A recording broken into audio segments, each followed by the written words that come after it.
France Info et tout est plus clair.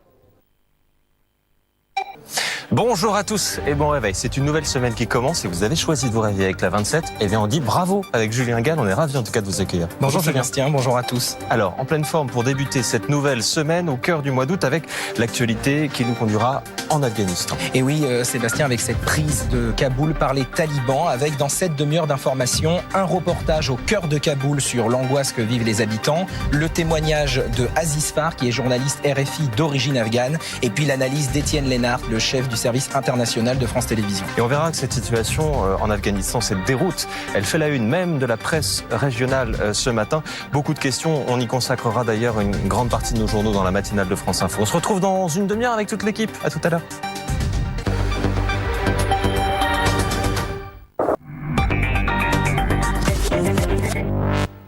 À la une de vos quotidiens régionaux ce matin, évidemment, l'Afghanistan avec la dépêche du midi qui titre « L'Afghanistan aux mains des talibans ». Chassés du pouvoir en 2001, les combattants islamistes sont à nouveau les maîtres du pays. Hier soir, Kaboul, la capitale, est tombée. Le monde, évidemment, s'inquiète. C'est à la une de la dépêche du midi, mais également du Télégramme qui titre « L'Afghanistan sous le joug taliban ». La Voix du Nord titre « Les talibans aux portes du pouvoir ». Et puis, les dernières nouvelles d'Alsace qui titre « Kaboul retombe sous le joug taliban ». Autre sujet d'actualité ce matin dans le Courrier Picard, baignade, attention, danger. Et oui, plusieurs personnes ont été sauvées de la noyade ce week-end sur le littoral Picard. Alors, rappel de quelques consignes pour éviter une tragédie à la une du Courrier Picard. Autre sujet, le tourisme à la une de Sud-Ouest, le littoral à la côte. Et oui, le soleil n'a pas été forcément au rendez-vous, mais les touristes si, notamment dans la région Sud-Ouest, les grands sites de la région et surtout le littoral ont attiré beaucoup de vacanciers qui ont choisi cet été, Covid oblige, de rester en France. Et c'est à la une de Sud-Ouest. Var Matin vous parle aussi des côtes, puisque alerte sur nos côtes, titre Var Matin ce matin. Les sauvetages en mer de plus en plus fréquents, nous dit Var Matin. Les conseils du Crossmed pour éviter les accidents avec un reportage à l'intérieur de Var Matin. Et puis enfin, le football, la Provence qui titre La fête est gâchée. Alors la Provence nous dit que les Girondins, donc les Girondins de Bordeaux, ont magnifiquement pourri la soirée, c'est ce que dit la Provence de l'OM 2-2, qui retrouvait hier soir le Vélodrome et ses 50 000 supporters. Et à l'instant, il y a donc encore des Français sur place. La question, c'est maintenant comment est-ce que va se passer cette évacuation. Julien Gall, vous avez des détails? Oui, alors pour commencer, il faut savoir que parmi les Français sur place en Afghanistan, il y a du personnel diplomatique, des humanitaires et des journalistes. Alors comment va s'organiser cette évacuation? Eh bien tout d'abord, entre hier soir minuit et ce matin, des avions militaires vont effectuer une rotation entre Abu Dhabi et Kaboul.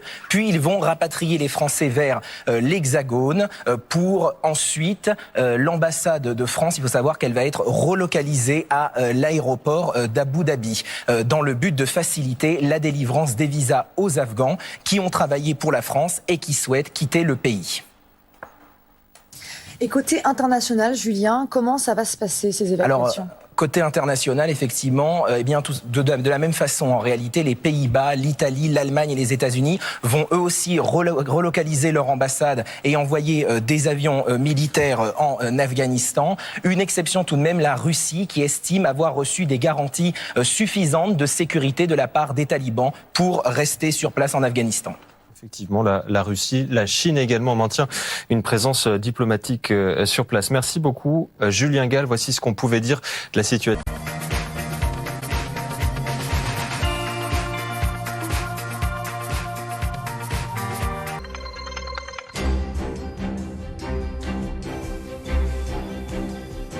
Les ressortissants étrangers cherchent à quitter au plus vite l'Afghanistan, désormais sous le contrôle des talibans.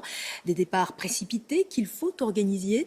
Julien Gall, bonjour. A-t-on des précisions sur les modalités d'évacuation des ressortissants français et étrangers ?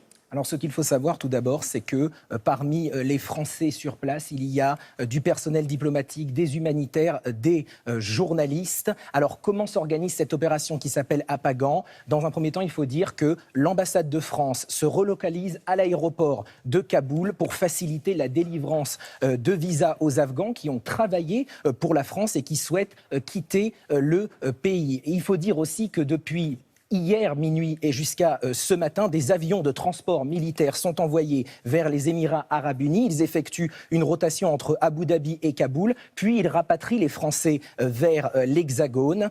Et puis, en ce qui concerne les rapatriements, l'évacuation à l'international, les Pays-Bas, l'Italie, l'Allemagne et les États-Unis fonctionnent de la même manière. Ils relocalisent leur ambassade, ils envoient des avions militaires. Une exception tout de même à noter, la Russie, qui estime avoir reçu des garanties de sécurité suffisantes de la part des talibans pour rester en Afghanistan.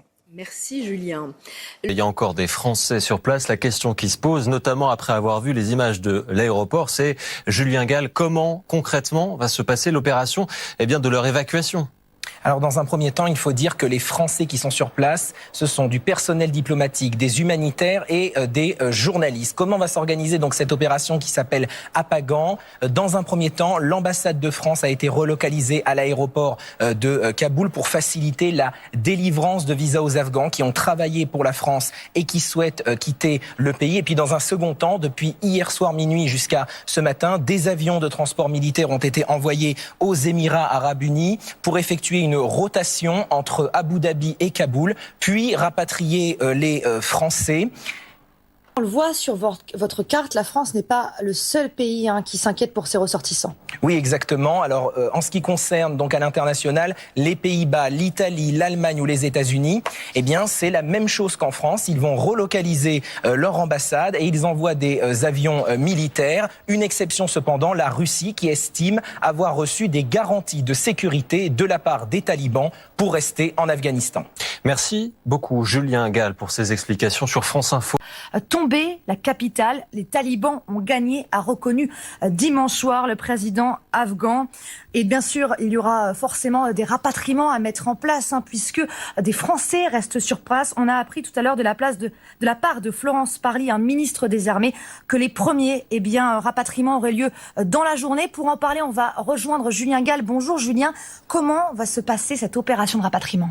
Alors pour commencer, il faut savoir que les Français qui sont sur place, c'est du personnel diplomatique, des humanitaires et des journalistes. Comment va s'organiser cette opération qui s'appelle Apagan ? Eh bien, dans un premier temps, l'ambassade française s'est relocalisée à l'aéroport de Kaboul pour faciliter la délivrance de visas aux Afghans qui ont travaillé pour la France et qui souhaitent quitter le pays. Et puis, dans un second temps, depuis hier soir minuit jusqu'à ce matin, des avions de transport militaire sont envoyés aux Émirats arabes unis pour effectuer une rotation entre Abu Dhabi et Kaboul, puis pour rapatrier les Français vers l'Hexagone. La première rotation est d'ailleurs prévue pour ce soir. Alors après, la deuxième question, c'est évidemment comment s'organise l'évacuation à l'international. Alors pour les Pays-Bas, l'Italie, l'Allemagne et les États-Unis, ils font exactement comme la France en fait. Ils relocalisent leur ambassade et ils envoient des avions militaires. Une exception pour la Russie. La Russie estime avoir reçu des garanties de sécurité suffisantes de la part des talibans pour rester en Afghanistan. Merci beaucoup, Julien. Et dans ce contexte, la communauté internationale s'organise pour rapatrier ses ressortissants. Des Occidentaux sont encore sur place. Pour en parler, nous sommes depuis notre rédaction avec Julien Gall. Julien, comment vont se passer ces opérations d'évacuation ? Dans un premier temps, ce qu'il faut dire, c'est que les Français...